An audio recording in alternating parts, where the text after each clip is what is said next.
Do you remember that HBO autopsy show? Dr. Michael Baden. He's a famous forensic I don't think I've seen scientist. So he's a pathologist, and he reviewed the case, and it was his determination that it was a homicide because of the way his neck was broken. And what he said was it was indicative of a ligature strangulation. And it was because of the positioning on the neck where the marks were, that it wasn't indicative of someone hanging by their weight, which had been higher on the chin. And there's a specific break of the bones and the vertebrae that's consistent with someone who is just strangled to death.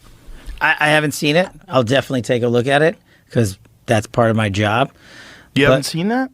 The report on that? No, I haven't looked at that. Did you see any, was there any other autopsy done other than the official one? Not to my knowledge, but if there was, you'll get it. And that's what we're doing. See if you can find that Dr. Michael Baden thing. Yeah. No, Did you remember that show, the HBO show? No. Pretty cool show. Yeah. So this guy, Dr. Michael Baden, he had a long career of catching murderers, exhuming bodies, finding trace amounts of poisons, different kinds of things. And it was a crazy show, like all these wild ways. Well, I love watching shows, and I spend a lot of time on planes. So. Yeah, it was an old show. It was a show like from the early 2000s, I believe. But this guy was like, this very well-respected forensic scientist who would analyze these bodies, and it was his determination that he was murdered. Yeah. And my job, going back to the core of what I've been doing since I studied Russiagate, was to get, and is to get everybody the information. When did you get here? Epstein's autopsy points to homicide. Pathologist hired by brother claims. New York City medical examiner strongly disputed the claim that the evidence from the autopsy suggested strangulation. So let's go to by the way, this is the New York Times, and they never lie. The private pathologist, Dr. Michael Baden, said in the morning TV show Fox and Friends, Mr. Epstein experienced a number of injuries, among them a broken bone in his neck, that are extremely unusual in suicidal hangings and could occur much more commonly in homicidal strangulation.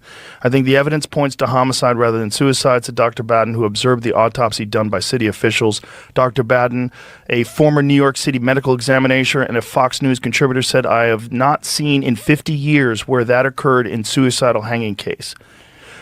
Findings by Dr. Baden were strongly disputed by the city's chief medical examiner, Dr. Barbara Sampson, who previously ruled that Mr. Epstein's death on August 10th in the Metropolitan Correctional Center was a suicide. I stand firmly behind our determination of the cause and manner of death in this case, Dr. Sampson said in the interview on Wednesday. She added, in general, fractures of the hyoid bone and cartilage can be seen in suicides and homicides.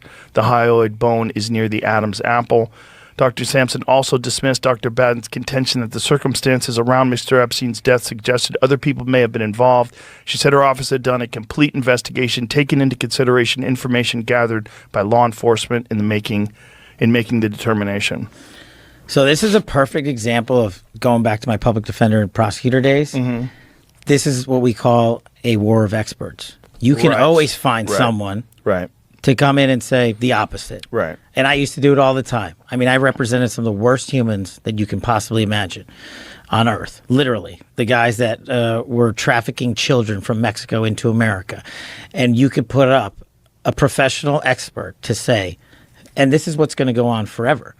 And my job is not the forever. My job is to get you absolutely everything that we can give you.